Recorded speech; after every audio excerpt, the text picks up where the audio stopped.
Nous voulons le bouleversement qui est dans le monde actuel est tout simplement là parce que nous voulons trop connaître, nous voulons trop apprendre, nous faisons des analyses, des recherches, les ceci, pour défier Dieu, pour défier l'homme Dieu. J'ai fait une publication ici où j'ai parlé de l'homme Dieu.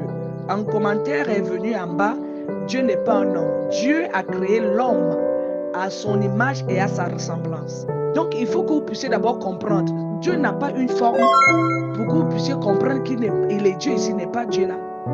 Jésus dit, celui qui fait du bien en plus petit que moi, le fait à moi. Donc vous devez comprendre. Donc ici, tous ces bouleversements qui sont dans le monde actuellement, elles sont là parce que nous voulons imposer notre rythme. Nous connaissons plus que Dieu. Mais pourquoi nous nous plaignons après? On ne doit pas se plaindre par rapport à ce que nous-mêmes nous avons déposé dans le monde. On a déplacé les collines vertes, on a déplacé les ruisseaux, on a déplacé les fleuves. S'il y avait moyen, on allait déjà déplacer les océans.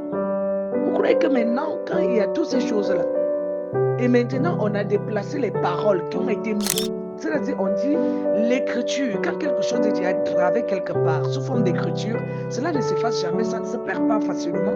Même si ça passe, ça ne se passe pas comme ça. Il y a toujours certaines personnes, des philosophes qui prennent cela en cause et ils se mettent à analyser cela pour garder les archives. Donc quand les archives même n'existent plus, ils n'ont plus de valeur pour nous. Mais qu'est-ce qui va donc nous donner la connaissance dont on a besoin, qu'il faut parfois retourner en arrière et voir la vie de nos ancêtres, voir la vie de nos joyeux, voir la vie même de nos prophètes et autres, pour que nous puissions comprendre que nous vivons mal. Le monde actuel est dans le trou parce que nous vivons mal. Nous comprenons mal les choses. Nous les analysons d'une autre manière.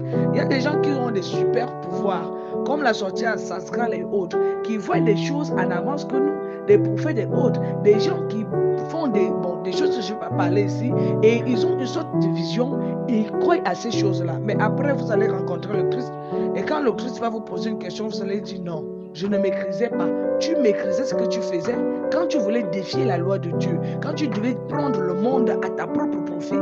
Dieu n'est pas là pour qu'on le tourne. Il faut que vous puissiez comprendre que Jésus, le Seigneur, est le soleil et le vent. Il agit selon le vent et il est présent dans n'importe quel vent parce qu'il nous parle.